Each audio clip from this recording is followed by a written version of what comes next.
So ang topic po natin ay nagsimula sa the beginning of the end. So ngayon, dahil I decided na yung Matthew 24 idugtong na sa Book of Revelation, kaya dito na po tayo ngayon. Ito na po yung topic natin. Ay, hindi pala yan. Ito pala. Ito pala.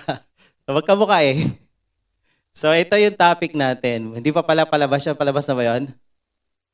Ha? Palabas na. Okay. Sige, panoorin natin. Okay, so ito po yung topic natin. Beginning of the end, ngayon nasa ending na tayo. Kasi tinakil na natin yung rapture. Tinakil na din natin yung Antichrist. Okay? So, nagkaroon tayo ng ending dito. Sinama rin natin yung second coming of Jesus Christ. Merong phase 1, merong phase 2. So, isang second coming pero magkarugtong to eh. So, yung phase 1, ito yung tinatawag na rapture. Kukunin ni Lord tayong mga buhay, at yung mga namatay, bubuhayin yung kanilang mga bangkay, yung kanilang katawan, bubuhayin at magkikita-kita tayo sa alapaap. So yung rapture, yun din yung first resurrection of the dead. And then, between phase 1 and phase 2, merong mangyayari, yung pag-aaralan natin mamaya. Yung second coming of Jesus, phase 2, ito naman yung babalik si Jesus dito, hindi na siya nakasakay sa ulap, kundi nakasakay sa kabayo. Hindi tayo kukunin niya, kundi isasama niya tayo pababa from heaven to earth. Kasi nilulusob ng mga bansa ang Israel at malapit nang maubos sila, ililigtas natin. Okay, yun yung tinatawag nila na Battle of Armageddon. Pero actually, pag binasa mo yung Bible, hindi Battle of Armageddon ito. Doon lang sila sa Armageddon mag-iipon-ipon. So ito po yun, phase 1 and 2, rapture, phase 1. Sa phase 2, the Battle of Armageddon. Ginamit ko lang yung terminology nila pero hindi talaga yon. Okay? Kasi yun yung naintindihan ng marami. Sa phase 1, darating si Jesus para kunin yung church, tayo. Sa phase 2, darating si Jesus, hindi tayo kukunin kasi nakuha na, darating siya ulit dito, kasama tayo. Okay? Para bakbakin yung mga sundalo ng Antichrist. Sa first coming ng phase 1, He will come on the clouds. Pangalawa, sa phase 2, nakasakay siya sa kabayo. And then, sa phase 1, yung mga anghel, igagather lahat ng Christian sa east, west, north, and south para ipunin at kunin tayo. Pero sa phase 2, yung mga anghel, hindi kukunin tayo kasi wala na tayo dito. Pupunta yung mga anghel dito para makipagdigma doon sa mga army. Kasama tayo doon. And phase 1, lahat ng tao makikita si Jesus sa kanyang pagbalik at luluhod at magsasabing si Jesus nga, every knee shall bow and every tongue will confess that He is Lord, to the glory of God the Father. Lahat ng buhay, lahat ng patay, pati na sa impyerno, luluhod. Pero sa phase 2, walang ganon. Lahat sila susumpain si Jesus. So yan po yung ating ending. At between phase 1 and phase 2 ng second coming of Jesus, habang tayo na sa langit, ito po yung mga magaganap na sa langit na tayo, ni-rapture na tayo, magkakaroon po ng tinatawag na Bema Judgment, rewarding graduation ng mga saints. Yung saints dito tayo, mga Christians. And then magkakaroon ng marriage supper of the Lamb. Tayo yon, yung church. Then, after ng marriage supper ng kasalan, magkakaroon ng honeymoon period, bababa, yun. Babalik tayo sa earth, sa phase 2. At habang nandun tayo sa langit, yung galit naman ng Diyos ay binubuhos sa lupa. Pinaparusahan yung mga naiwan dito. So ito po yung kaganapan, isa-isahin po natin yan. Ngayon, pag may nagtanong, yung mga familiar sa tribulation period, rapture, yung matatagal ng Kristiyano, meron pa tinatawag na pre-trib na doctrine. Yung pre-trib, ang paniniwala nila, bago dumating ang tribulation. Kasi ang intindi nila, ang tribulation, ang paghihirap, ay gawa ng Antichrist. Okay? So bago lumitaw ang Antichrist, ira-rapture yung church. So hindi dadanas ng tribulation, hindi dadanas ng persecution, hindi dadanas ng paghihirap ang mga Kristiyano Kasi bago pa dumating yon, ang turo nila, kukunin na tayo ni Lord rapture. After rapture, then lilitaw yung Antichrist, parurusahan ni Antichrist yung mga kampon niya. Okay? Ngayon, bakit naman papahirapan ni Antichrist yung mga kampon niya sa palagay niyo? Kanya yun. Kung kayo, masamang tao, ang parurusahan niyo yung kakampi niyo o yung kalaban niyo? Ha? Di ba yung kalaban? So sa pre-trib, ganoon ang paniniwala nila, ang parurusahan yung kakampi ni Satanas. So may pre-trib, then may mid-trib. Yung mid-trib naman, yung tribulation period, sa gitna ng tribulation period, ira-rapture yung church. Habang pinaparusahan, habang naghasik ng lagim si Satanas sa pamamagitan ng Antichrist, sa kalagitnaan, ira-rapture yung church. Meron namang post-trib. Yung post-trib, pagkatapos ng tribulation, at saka ira-rapture yung church. Ibig sabihin, yung full cycle ng 7 years of tribulation, ira-rapture yung church.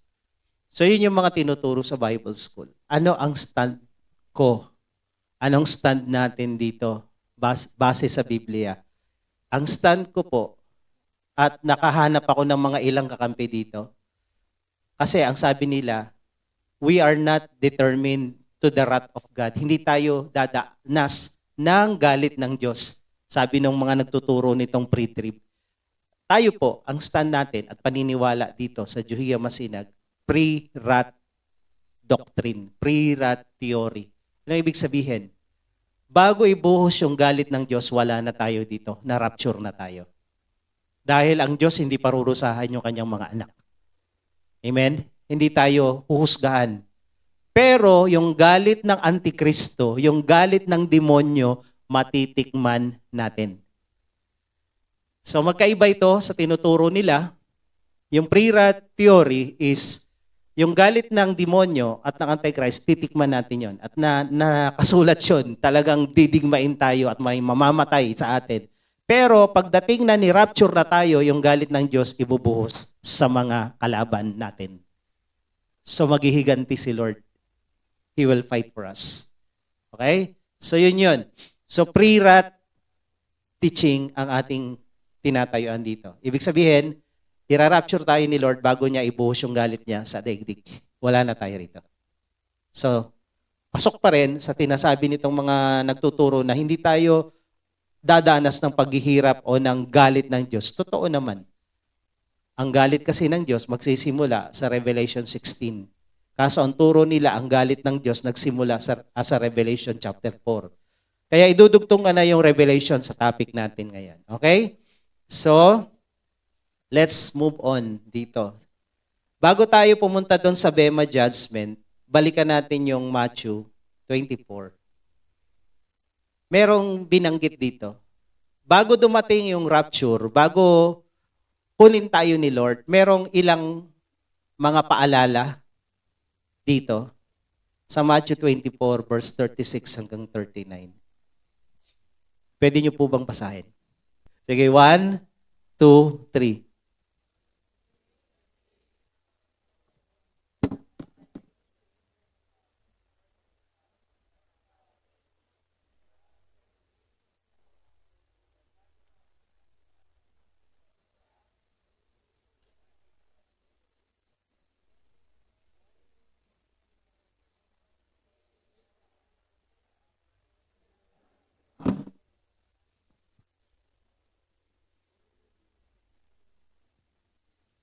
Okay, rapture. Walang nakakaalam ng rapture. Ni si Jesus, nung siya'y nasa lupa bilang tao, nagkatawang tao, hindi niya alam yung eksaktong araw, eksaktong oras. Pati yung mga anghel, Diyos Ama lang ang nakakaalam. Ngayon, maraming nag-predict na ang rapture, ganito, ganito, ang dami na. Yung nakwento ko sa Korea, na binenta lahat ng ari-arian, pinredict talaga kung kailan yung rapture. May alam niyo ba, naalala niyo pa yung 2K virus na ano yun? 2020 ba yun? Something? Y2K, di ba? So marami na yan. Pero maliwanag na maliwanag ang Biblia. Concerning the day and hour, araw at oras, no one knows. Sabi mo sa katabi mo, walang nakakaalam. Kahit yung mga anghel sa langit, kahit si Jesus nung nasa lupa bilang tao, hindi niya alam. Pero may palatandaan tayo na tinuro na natin, the beginning of the end, may mga palatandaan, gera, lindol, tagutom, at kung ano-ano pa, yun ang palatandaan. Ibig sabihin, malapit na. Pero kailan? No one knows. Okay? Pero ganito, ang sabi niya, for us were the days of Noah, so will be the coming of the Son of Man. Ano ba ang days of Noah? Ilang taon ginawa ni Noah yung arko, yung malaking-malaking bangka, barko para sakyan ng mga hayop? Ilang taon? At ilang taon siyang nangaral? Ilan?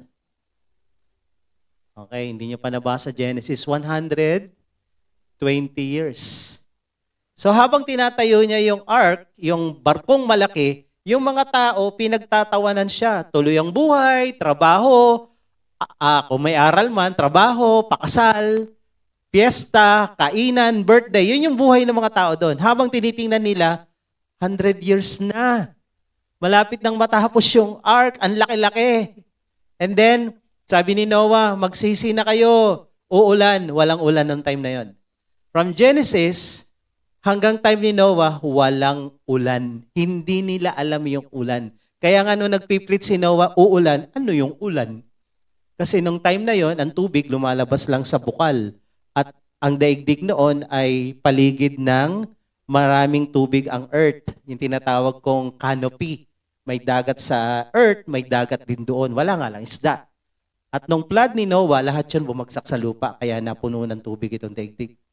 Pati Mount Everest. So, ito yung kalagayan ng panahon ni Noah. Tuloy ang buhay, hindi sila naniniwala sa sinasabi ni Noah na may ulan at hindi nila alam kung ano yung ulan. Pag sinabi natin sa mga tao ngayon, may rapture, may 666, hindi nila alam yun. Hindi nila paniniwalaan yun. And then, ang buhay nila tuloy pa rin, papasok sa umaga, mag-aaral, so ganun. Hanggang masanay ang tao na wala namang pagbabago. Then suddenly, Jesus will come. Kumaga, wala sa kanila, normal lang ang buhay. For us, in those days, before the flood, bago dumating yung flood, they were eating and drinking. Parang takloban lang to eh. Ito yung kalagayan bago dumating yung Yolanda. Nagiinuman, nagpuumpukan sila sa tabing dagat nung gabing yon dahil hindi nila alam kung ano ang storm surge. Nung nag-preach si Noah, hindi nila alam kung ano yung rain. Tuloy ang buhay. And then, dumating yung storm surge sa Tacloban. Ang daming namatay kasi hindi nila alam kung ano yun at hindi pinaniwalaan. So, ganun din sa panahon na to, pagdating ni Jesus, parang sa panahon ng Yolanda, parang sa panahon ng time ni Noah, people are drinking, eating, marrying, giving in marriage, tuloy ang buhay until the day when Noah entered the ark, sinara na yung ark kasi araw-araw nakikita naman nila, hindi nila nalaman one day, sinara na pala yung pinto. For 120 years, bukas yung pinto para sila pumasok at sumakay. Hindi sila sumakay. And then, sinara. Hindi nila namalayan. Sarado na. And then, bumagsak ang ulan. Patay lahat sila. So, ganun din ngayon. Nagpipreach, nag-i-invite tayo. Kaya nga, sabi ko, mag-invite kayo next Sunday. Dahil darating yung araw, wala ng invitation. Darating yung araw, wala ng evangelism. Wala ng soul winning. Bigla na lang nandyan na si Lord. It's too late para sa mga mahal nyo sa buhay. It's too late para sa mga kaibigan nyo. It's too late para sa mga kapitbahay nyo. Dahil dumating na si Lord. During that time, tapos na. End na. So, they were unaware until the flood came and swept them all away. Lahat sila namatay. So will be the coming of the Son of Man. Ganon din naman. Ang tao nahirati na, araw-araw, ganitong buhay, at sinasabi nila, ang tagal nyo na sinasabing Jesus is coming, wala naman nangyari. Then suddenly, dumating si Jesus. So ano ngayon sabi ng Bible? Sabi ng Matthew 24:42-44, therefore, dahil ganun nga ang mangyayari, parang panahon ni Noah, stay awake. O yan, kailangan nating gising. Kaya ang dami na namang supply ng shabu ngayon sa Pilipinas eh. Kailangan gising at dilat ang mga mata. Hindi po yun, okay? Hindi po ito yung tinutukoy dito. Gising, for you do not know on what day your Lord is coming. Hindi mo alam kung kailan darating si Lord. Ibig sabihin ng stay awake, magbantay, magmasid, makiramdam ka sa nangyayari sa mundo, Manood ka ng news. Wag lagi kasi baka wala ka nang gawin. Basahin mo Bible. Alalin mo tong mga tinuturo dito. Hindi mo alam kung kailan darating ang Panginoon, but know this, that if the master of the house have known what part of the night the thief was coming, tingnan nyo ha, laging pagbalik ni Jesus, pinag-uusapan gabi. Pag sinabing gabi, madilim. So ito ay mga palatandaan na ang mundo natin ay madilim, yung darkness, yung kasamaan, lumalaganap, antipolo pa lang ha. Kota na tayo, kota na. Okay? So, ang dilim. So, kaso, hindi mo alam anong oras ng kadiliman siya darating. He would have stayed away kung alam mo yan, magbabantay ka, at hindi mo hayaang manakawan ka. So, ganun din naman. Therefore, you also must be ready, for the Son of Man is coming at an hour you do not expect. Yung pagdating ni Lord, yung akala mo, ang tagal naman, parang hindi naman. Yung parable of 10 virgins, hindi sila ready yung 5. Dumating si Lord. So, hindi mo alam kung kailan darating. Ngayon, ang sabi dito sa verse 13, Matthew 25, watch, therefore, magbantay ka nga, for you know neither the day nor the hour. Sabi mo sa katabi mo, magbantay. Bantay ka ha. Sinong babantayan mo? Mark 13:33, be on guard, keep awake, magbantay. Huwag tutulog-tulog sa pansitan, gumising ka, for you do not know when the time will come. Sino babantayan natin? Para ka makasama sa rapture, sino yung dapat mong bantayan? Ha? Okay, sarili. Huwag niyo bantayan yung asawa niyo, ha? Dahil the more na binabantayan niyo yung asawa niyo, hindi niyo nababantayan yung sarili niyo. The more na nababantayan mo yung iba habang nagpipreach ako dito at sinasabi mo, ikaw yun, ikaw yun. Sigurado na mismo yung opportunity magbago. Ang lahat ng message ni Lord na naririnig mo, una, sa'yo yan. Sabi mo sa katabi mo, sa'yo yan. O, sabi mo sa sarili mo, akin yan. Mine. O, i-mine nyo na. Mine, ha? So, mine. So, ang babantayan mo, sarili mo. So, habang pinagpipray ko to, habang nire-ready ko to, naiba yung, naiba yung direction ko. So, nabigyan ko ng acronym yung word na watch. Sabi mo, watch. Ano yung iwa-watch mo sa sarili mo? Ito. What's your watch? Ano yung watch? Your words. Your action, your thoughts, your character, your heart. Dahil, ang sabi ng Hebrews 12:14, make every effort to live in peace. Sabi mo sa katabi mo, peace be with you. And also be with you. Kapayapaan sa atin, hindi sa mundo. Sa mundo, there will be no peace. Pero sa loob mo, dapat meron sa utak mo. Kaya bantayan mo yung mga bagay na nagtatanggal ng kapayapaan mo, tantanan mo yan. Yung news, yung mga pinapanood mo, yung kinakausap mo, tantanan mo. Mahalaga ang kapayapaan. Mahirap bilhin yan at hindi ka makakabili niyan. Be holy. Without holiness, no one will see the Lord. Kung hindi ka banal sa salita, kung hindi ka banal sa aksyon, kung hindi ka banal sa isip, salita, sa gawa, sa puso, sa ugali, kung hindi ka banal, hindi mo makikita si Lord, di ka kasama sa rapture. Sabi mo sa katabi mo, banal na watch. Hindi rilo ha. Words, action, thoughts, character, and heart. Words. Matthew 12:36-37, I tell you, sabi ni Jesus, on the day of judgment, sa paghuhukom, people will give account for every careless word they speak. Ay, nadulas lang ako. Okay, repent.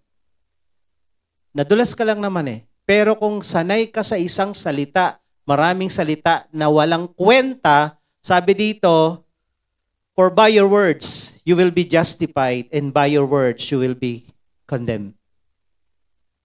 Sabi mo sa katabi mo, bantayan mo yung bibig mo. Yan ang unang huhusgahan sa'yo. Kaya siguraduhin mo, banal ang dila mo. Kaya sabi ni Isaiah, woe unto me, I have unclean lips. Yung mga joke mo na green, blue, yung akala mo, okay lang naman yun. Konting mura dito, konting mura doon, hindi okay yun. Konting kasinungalingan dito, konting kasinungalingan doon, hindi okay yon. Pagdating ng judgment, huhusgahan ka ng Diyos ayon sa mga sinabi mo. Ba't tumahimik ka katabi mo? Labas ang dila, sanctified tongue. Okay? Yung mga pangako, yung mga salita, yung mga panlalait, yung mga pambubudol, sinungalingan, bantayan mo yung dila mo. Bantayan mo yung negative words mo. Dahil huhusgahan ka ng Diyos dyan. Tingnan mo yung katabi mo. Sabi mo, watch your words. Pangalawa, watch your actions. Romans 10, sa salita, gawa. Parang panatang makabayan lang to. Because of your hard and impenitent heart, you are storing up wrath for yourself on the day of wrath when God's righteous judgment will be revealed. He will judge everyone according to what they have done. Kung anong ginagawa mo, lantad man o lihim, parurusahan ka o re-reward ka ng Diyos dyan. Okay? Ecclesiastes 12:14.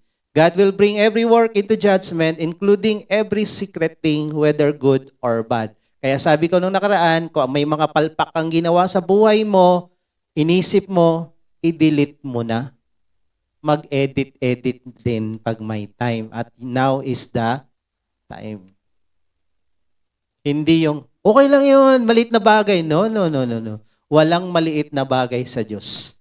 Lahat ng sinasabi mo, siguraduhin mo, tama, matino, hindi masama. Lahat ng action mo, tingnan mo na dahil magra-rapture na. Baka maiwan ka. Okay? 2 Corinthians 5:10.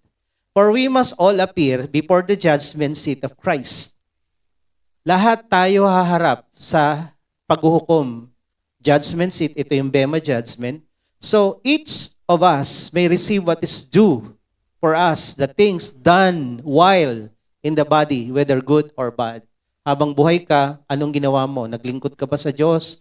Totoo ba yung paglilingkod mo? O nakaupo ka lang dyan for 20 years? Sabi nga ni Gabi kanina, medyo may kalyo-kalyo na yung fit nyo.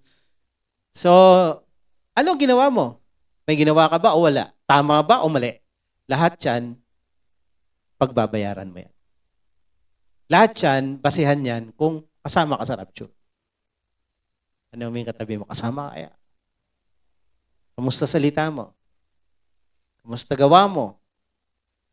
Isip, salita, gawa. Okay? O, punta tayo sa isip. Romans 2:16. On that day, when, according to my gospel, God judges the secrets, hidden thoughts of men by Christ Jesus. Darating ang panahon, pati yung mga hindi mo sinabi, nasa isip mo lang, kasama yan sa husgahan. Kaya nga sabi sa Old Testament, pag ikaw pumatay, ang kaso mo murder. Pag ikaw nan-rape, ang kaso mo immorality, sexual immorality. Pero pagdating sa Matthew chapter 5, chapter 6, sabi ni Jesus, pag ikaw nag-isip ng masama sa kapatid mo at nagalit ka, that's murder. Utak pa lang yan. Pag ikaw nag-isip ng masama sa isang tao, sa isang babae o lalaki, that is adultery. Utak pa lang wala ka pang ginawa. Hello? Mas mahigpit sa New Testament.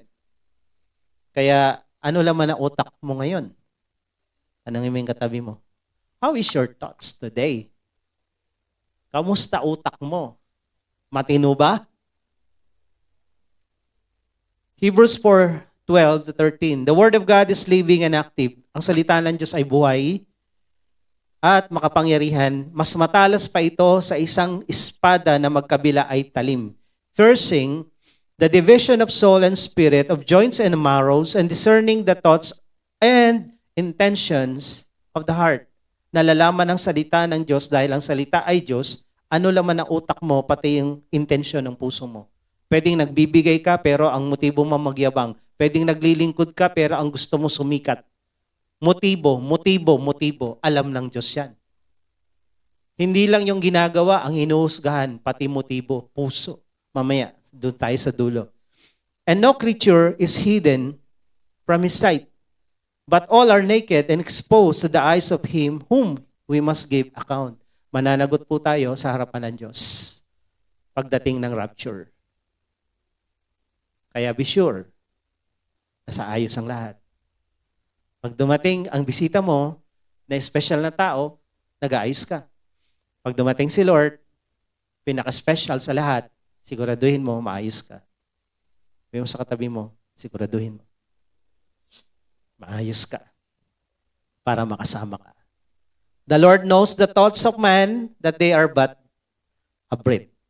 Hindi bad breath, ha? Breath. Psalm 94:11. So, what's your thoughts? Isa pa. Philippians 4:8. Finally, brothers, whatever is true, kung anong totoo, ano yung kagalang-galang, ano ang tama, ano pang pure, whatever is lovely, anong maganda, ano ay yung commendable, if there's any excellence, if there's anything worthy of praise, think about these things. Ito dapat laman ng utak mo, pawang magaganda lamang, matino, maayos, kagalang-galang, karangal-rangal sa Diyos. Pag meron kang iniisip, inggit, galit, sama ng loob, tantanan mo na yan, may iwan ka sa rapture. Buti pa siya. Buti pa siya. Bakit sila? Ba't ako? Ba't ganyan siya? Pakialaman mo buhay mo. What's your yourself. Bantayan mo sarili mo, wag mo bantayan ibang tao. Kanya-kanyang ligtas tayo. Hindi mo maliligtas pamilya mo. Hindi mo maliligtas ibang tao, sarili mo lang. Kanya-kanya tayong kaligtasan dito, mga kapatid. Kaya ang bantayan mo, sarili mo. Letter T, anong susunod? Anong spelling ba niyan? W-A-T, acronym, letter C. What's your character? Ephesians 4:24-29. Put on the new self, created after the likeness of God, in true righteousness and holiness. By the way, yung attitude at character magkaiba yan. Yung attitude, ito yung response mo sa mga sitwasyon at mga pangyayari sa tao. Pero ang character mo, ito yung na-develop mo through many years na namili ka ng core value mo sa buhay na ito ang aking rules of the thumb o ito yung gusto kong gawin. Then accumulate mo yan, ikaw yon. That's your character. So sa Bible, may mga highlight na character, lalo yung love, yung holiness, kasi meron kang prinsipyong tinatayuan at yun ang ginagawa mo. That's your character. At ang character po nadidevelop yan. Hindi yan inborn. Okay? Kaya lahat ng tao pwedeng magkaroon ng good character.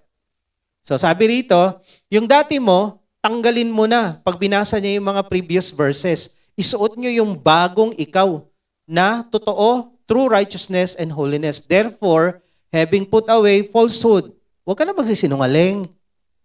Huwag ka nang mambubudol.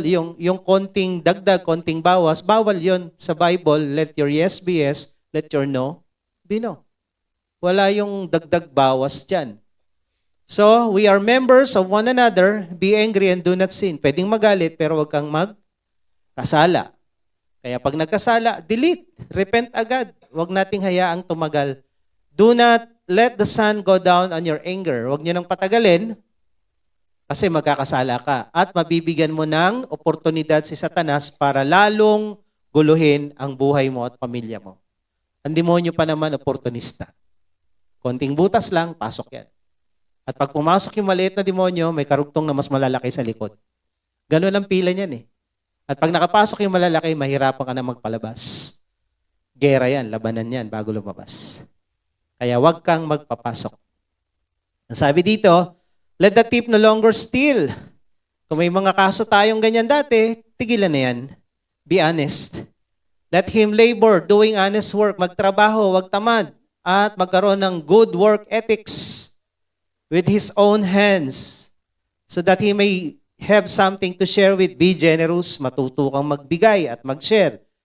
No corrupting talk come out of your mouth. Yun na nga, kanina, yung words. So, walang dapat na mga, pag Kristiyano ka, iwasan mo na at dapat wala na yung green jokes.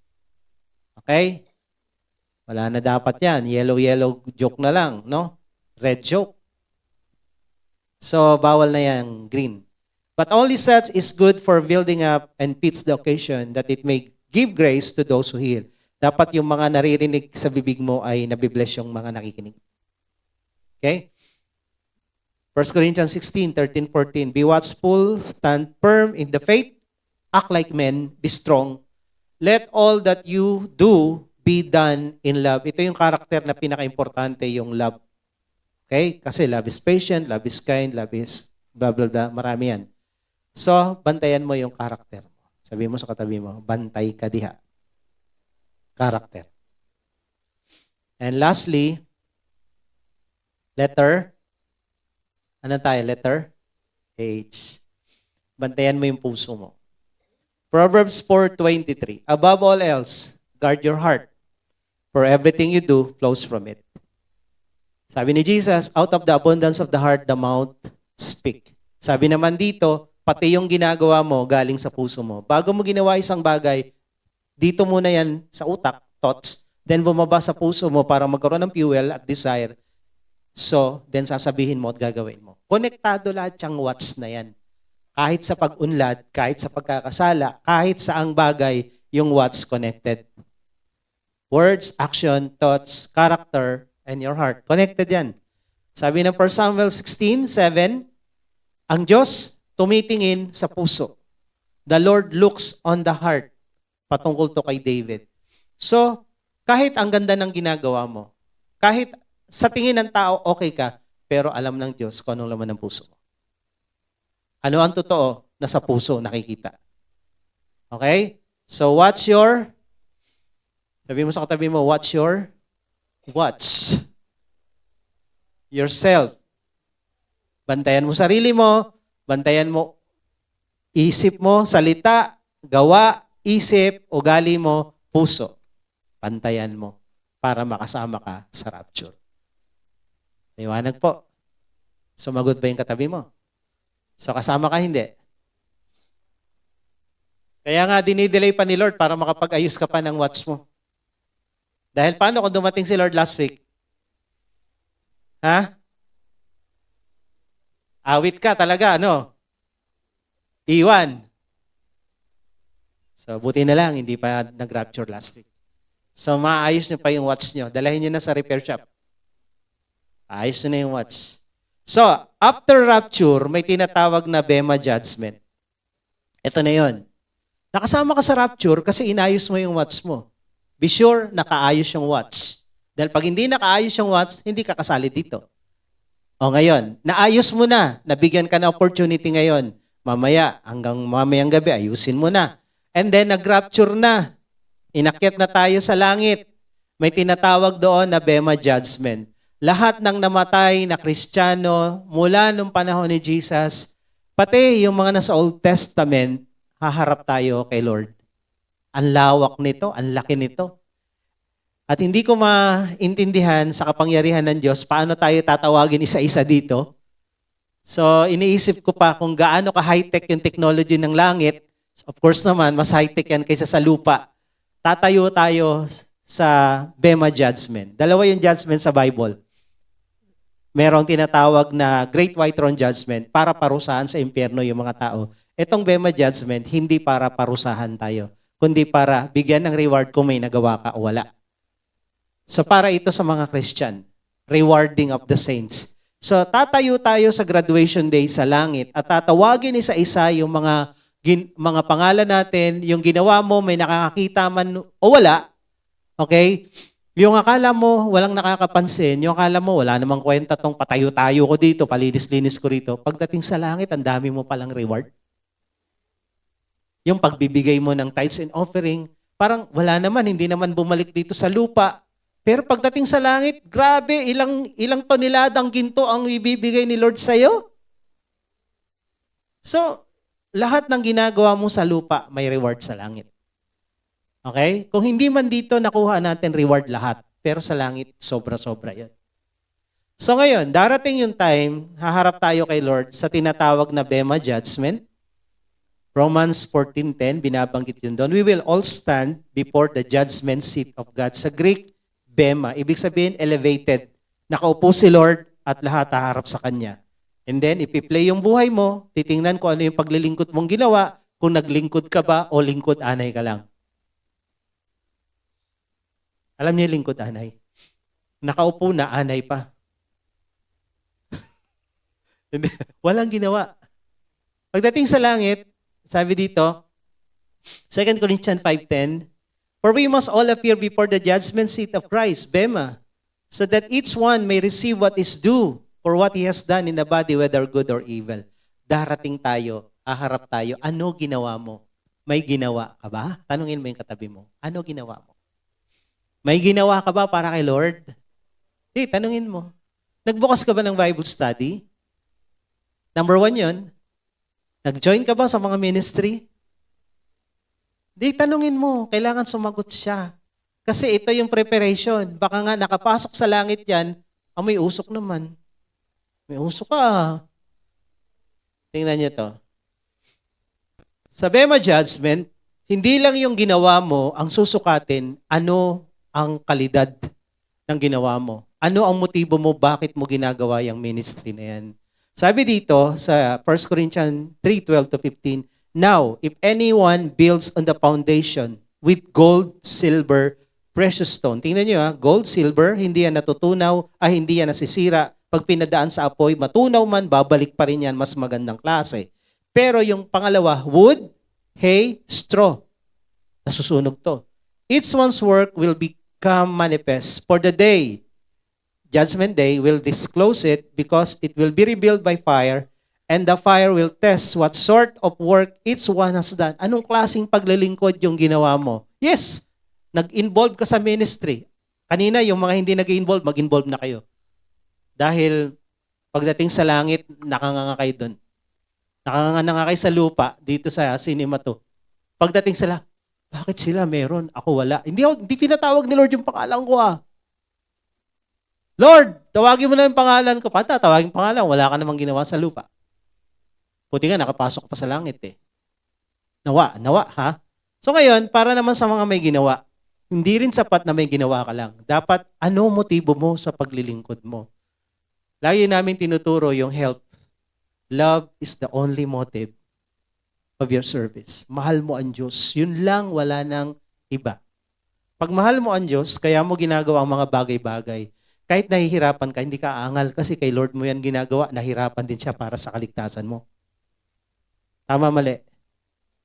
The moment na umaangal ka na, nagko-complain ka na, dami mo nang sinasabi, ibig sabihin, hindi na si Lord ang dahilan ng paglilingkod mo. Sarili mo na. Pero pag si Lord ang dahilan, nahihirapan ka, tuloy pa rin, nakikwento mo lang, pero alam mo, it's worth it kasi yung Diyos na to na nagkatawang tao, nagpakahirap para ka maligtas. Nagpakahirap ito para ka nakarating kung saan ka man ngayon. Hindi natin kayang bayaran yon. So during this time, dadaan sa apoy yung paglilingkod mo. Malalaman, yan ba ginto? Yan ba precious stone? Silver ba yan? O kahoy? O dayami? At pag dinaan sa apoy at nasunog, sabi dito, if the work that anyone has built on the foundation survives, he will receive a reward. Kung yung motibo mo tama, maayos ang paglilingkod mo, pinadaan sa apoy, may reward ka.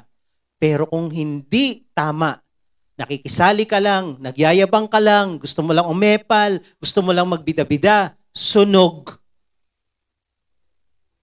Wala kang reward. Pero, impyerno ka, hindi. Nakapasok ka na If anyone's work is burned up, he will suffer loss, though he himself will be saved, but only as through the fire. Yun yung sinasabi ko, amoy usok. Pasok ka sa langit pero amoy usok ka. Muntik-muntikan ka na.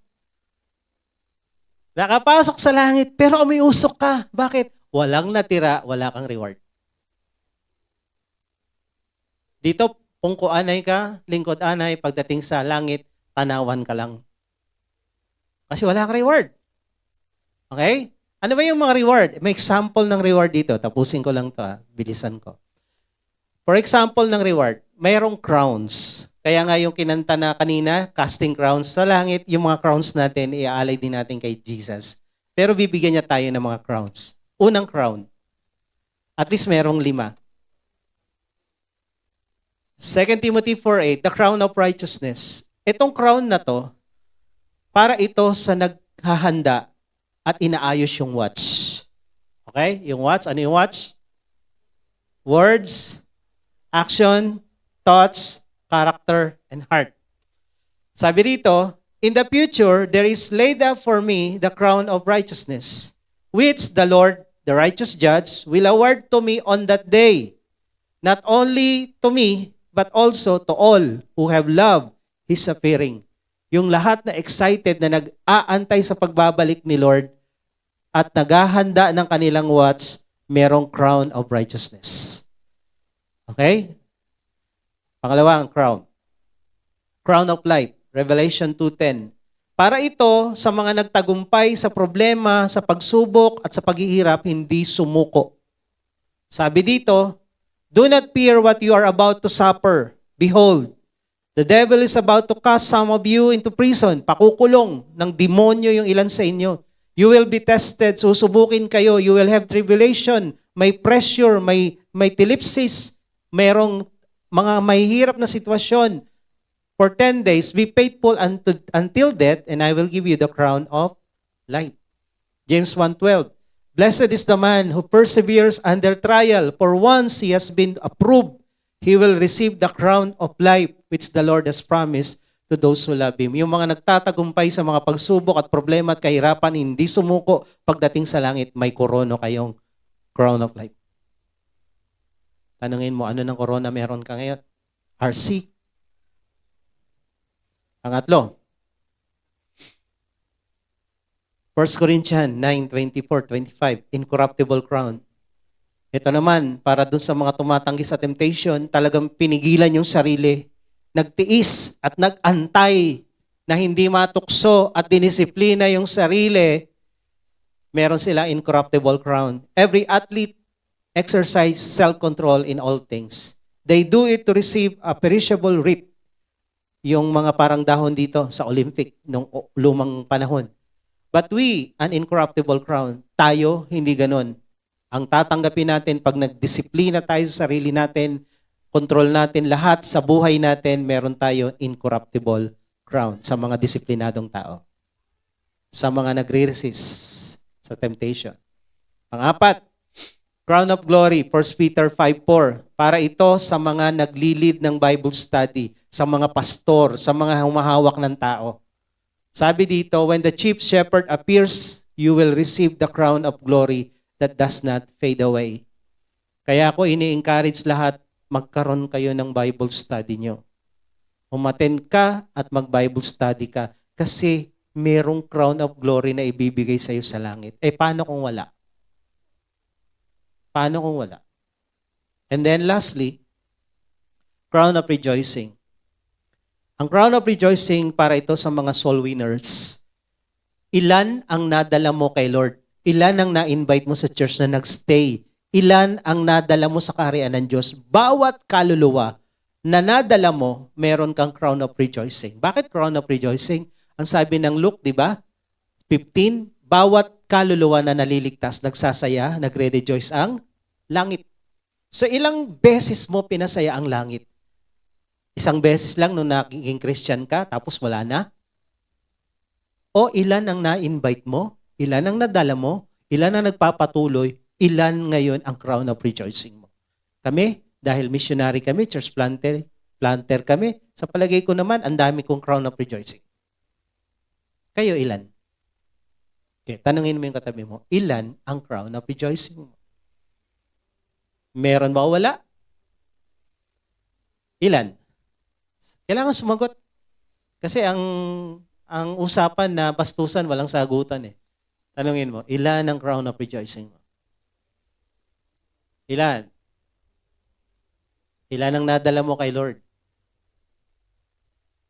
For what is our hope or joy or crown of rejoicing?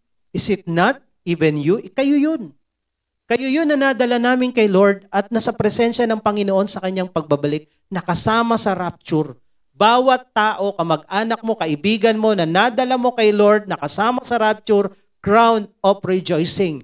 Then sa langit, sabi doon, pag binasa niyo yung Book of Revelation, yung crown natin, ilalatag natin sa paanan ni Jesus. Casting crown. Tanong, may ikakas ka? Tanongin mo katabi mo, may ikakas ka ba? May ibibigay ka pang offering na crown kay Lord? Sagot! Meron, wala. Meron kang crown of rejoicing? Ilan? Meron kang crown of glory? May Bible study ka bang hinahawakan? May mga tao ka? Ilan? Meron ka bang incorruptible crown? Disiplinado ka ba? Nagre-resist ka ba sa tukso o bigay ka lang ng bigay? Ilan? Meron ka bang crown of righteousness? Naghahanda ka ba sa pagbabalik ni Lord? Meron ka bang crown of life? Talaga bang sa pagsubok, tuloy ang laban o sumusuko ka lagi? Hello? Ilan ang crown mo? Bawat crown na to, ilan ang crown mo dito? Pagdating sa langit, ito ang ibibigay ni Lord sa'yo. Kasi bawat isa dito, pwedeng magkaroon ka ng maraming crown. Kunyari, sa crown of rejoicing, di ba? Ang dami mong nadala kay Lord. Sa crown of rejoicing pa lang, ilang crown of rejoicing yan? Kunyari kami, 10 church na tayo namin mula sa Pilipinas sa ibang bansa. Ilang kayang crown of rejoicing yun? Dami-dami nun, di ba? Hello? Iaalay namin kay Lord. Lord, ito yung aming crown of rejoicing. Casting crowns. Meron pa kaming iba pa. Sabi dito, yung crown of glory. Ilan ang Bible study namin hinawakan? Ilan ang church na hinawakan namin? Ang dami rin namin crown of glory. Lord, ito lahat. Ikaw, ilan? Kaya kung akala nyo, yung ginagawa natin sa lupa, wala lang. Hindi. Pagdating sa langit, may kwentada yan. Kung binibless na tayo sa lupa dahil sa ginagawa nating paglilingkod, yung nag-aantay sa langit, mas marami at mas malaki. Kaya sabihin mo sa katabi mo, simulan mo na. Huwag kang tamad. Huwag kang okay lang. Merong rewarding sa langit. Una, watch, makapasok ka sa langit, makasama ka sa rapture. Pangalawa, mga crowns, ipunin mo na now na. Sabihin mo sa katabi mo, now na. May chance ka pa. Tayo. May chance pa tayo. Hindi pa rapture. Buti na lang. So mag-ipon tayo ng isang tambak na corona para kay Lord. Para pagdating sa langit at tinawag yung pangalan mo, grabe, ang daming crown nito. Tapos pati yung hindi nakita ng ibang tao, pati yung mga sikretong mabubuting bagay na ginawa mo na hindi pinopromote, hindi na-highlight, magugulat yung mga tao dun sa langit. Siya pala yun. Merong ang kwento ng yung pangalan nitong kantang ito. When I went to heaven, you were there with me, sabi doon. Tapos pati yung pagbibigay ng offering, pagbibigay sa mission, yung pagbibigay niya, pinakita sa heaven, yung binigay mo, nakarating sa ganitong lugar, at si ganito naligtas. Yung naligtas, hindi niya kilala yung nagbigay, pero sa langit, makikilala niya, ikaw pala yun. Tapos lalapit sila sa'yo, from different countries, different nation, o mga taga Marikina, o taga saang lugar, lalapit sa'yo, magpapasalamat, buti na lang nagbigay ka. Buti na lang nag-ministry to the homeless ka. Buti na lang nagpunta kayo ng Mandaluyong. Buti na lang nag-Bible study kayo sa Morong. Buti na lang nagpunta kayo ng Samar. Lalapit lahat yan sa'yo sa state, sa heaven. Ang daming tao yung lalapit sa'yo.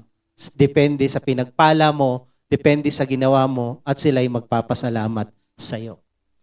Pero kung wala kang ginawa at pagtayo sa states, pinakita yung buhay mo, ni isa walang lumapit sa'yo, nakakahiya naman. Nakakaiyak naman. Nakapasok ka sa langit pero may usok. Binibigyan tayo ng chance ni Lord ngayon. Give your best. We will live only once. Hindi na ito mauulit. Give your best shot. Hindi na ito maulit. Kaya kami ganito katodo. Alam ko, mamamatay din naman ako eh. Mamamatay din kami. Pero bago kami mamatay, itodo na namin kung ano yung magagawa ko sa lakas, sa talino, sa galing na binigay ni Lord, itodo mo na. Yung trabaho mo, negosyo mo, hindi mo yan madadala sa langit. Pero kung anong ginawa mo para kay Lord, yun ang i-reward ka sa langit. Sabi mo sa katabi mo, gawin mo na ngayon. Itodo mo na. Give your best shot. Amen? Sino po yung mga ngayon lang naka-attend? Meron po ba? First timer tayo. Taas nga po ang kamay, wagayway. Kung meron po, punta po kayo dito. Magko-closing prayer tayo. Gusto ko lang kayo ipag-pray. Gusto ko lang kayo i-bless bago tayo magtapos. Welcome po kayo dito sa Juhia. Juhia po ay Jesus Our Hope. International Assemblies. Sige po, harap po kayo sa akin. Kami po ay isang grupo na nagtuturo ng Bible lang at si Jesus lang. Wala po kaming religion, wala po kaming grupo o sekta na pinopromote dito, si Jesus lang at yung kanyang salita. At yung topic natin ngayon, the day will come, kukunin tayo ni Jesus at ang kukunin niya yung mga anak lang niya.